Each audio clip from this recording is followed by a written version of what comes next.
ये एक क्वेश्चन है एनपीवी का। तो एनपीवी का ये न्यूमेरिकल पार्ट है। एनपीवी का जो है वो थ्योरेटिकल पोर्शन की एनपीवी क्या होता है और पीवीपी या फिर आईआरआर वो मैंने एक वीडियो में बता दिया, तो आप उसे देख लेना। तो इसका फर्स्ट पोर्शन जो है वो मैं छोड़ रहा हूँ, बस सेकंड पोर्शन पे आ रहा हूँ जिसमें आपको न्यूमेरिकल करना है।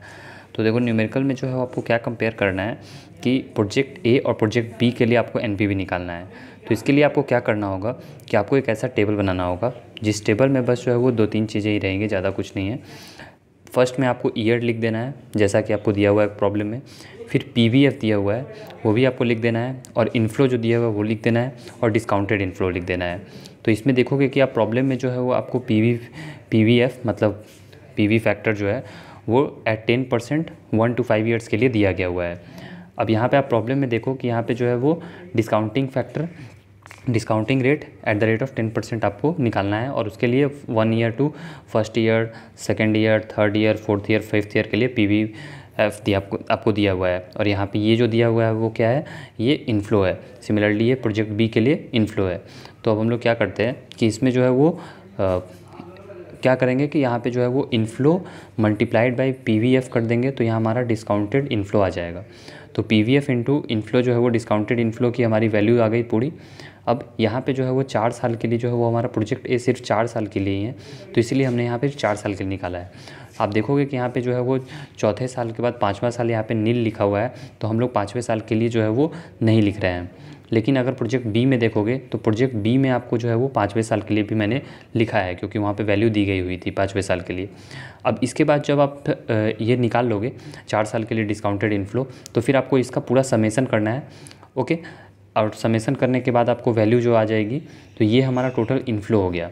और आपको क्या करना है, total inflow minus total outflow. Okay, so ये वैल्यू हमारी निगेटिव आ रही है। तो टोटल इनफ्लो माइनस आउटफ्लो अगर आप वैल्यू देखोगे तो ये निगेटिव आ रही है।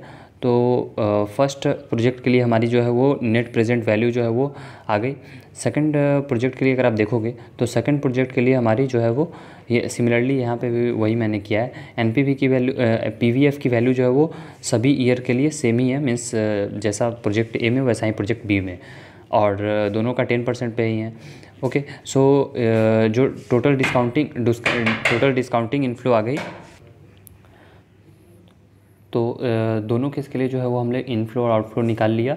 और देखोगे कि जो है वो सेकंड केस के लिए भी जो हमारी एनपीवी की वैल्यू आ रही है वो निगेटिव आ रही है, मीन्स ये जो है वो इनफ्लो है और ये वाला आउटफ्लो है। ओके, तो इनफ्लो माइनस आउटफ्लो दोनों के लिए करेंगे हम लोग और देखेंगे कि हमारी वैल्यू कितनी आ रही है। ओके, सो देखो इनफ्लो माइनस आउटफ्लो आ गई। ओके, यहाँ पे भी तो इसमें जो है वो दोनों केस के लिए निगेटिव आ रही है। तो हमारा जो है वो दोनों प्रोजेक्ट में से हम किसी में इन्वेस्ट नहीं करेंगे। क्यों? क्योंकि हमारी वैल्यू निगेटिव आ रही है। अगर हमारी वैल्यू पॉजिटिव आती रहती तो हम इन्वेस्ट करते, लेकिन अगर हमारी वैल्यू निगेटिव आती है तो हम जो है वो इन्वेस्ट नहीं करेंगे। एनपीवी का क्या रूल होता है? एनपीवी का रूल होता है कि अगर जो है वो एनपीवी ग्रेटर दैन 0 है तो दोनों प्रोजेक्ट में जिसका मैक्सिमम होगा उसमें हम लोग इन्वेस्ट करेंगे। अगर एनपीवी 0 है तो हम लोग इंडिफरेंट रहेंगे दोनों के लिए, और अगर एनपीवी जो है वो लेस दैन 0 है तो फिर हम लोग दोनों में से किसी को इन्वेस्ट नहीं करेंगे, क्योंकि दोनों में हमें नुकसान ही हो रहा है। So hence both of the project must be rejected because NPV is less than 0 for both. तो यही इसका सॉल्यूशन होगा।